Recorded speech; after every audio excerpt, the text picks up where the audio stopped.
This is a sous vide machine, and today we're going to be cooking steaks, and we're going to be cooking it sous vide style, which means we're going to be cooking this in this container with water. Let's go.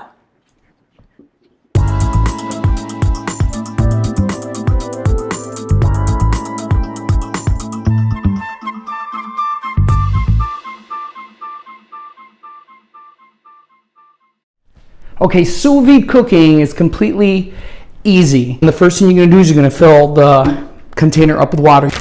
All right, while that's filling, I'm gonna put the steaks in the bag. So I like to crimp my bag so that if I touch the outside of the bag, I'm gonna get it really on the inside of the bag. So I'm gonna grab the two steaks, close this, and I'm gonna keep one end with my finger in it. So now I have my container. This is called the water displacement method.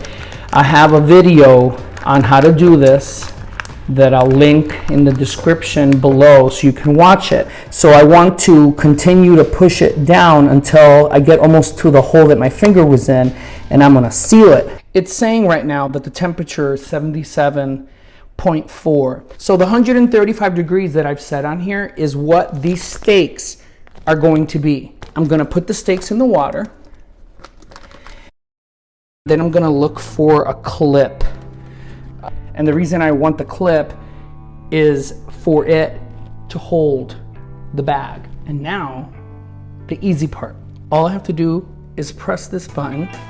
I wanted to show you how the water circulates. The water will circulate all around the meat and it will cook it. It's at this temperature.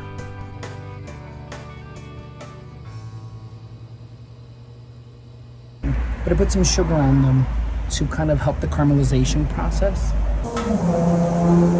And remember, we don't need to leave it there for that long because the steaks are already cooked at 135 degrees. We just need the sugar to do its thing. All right.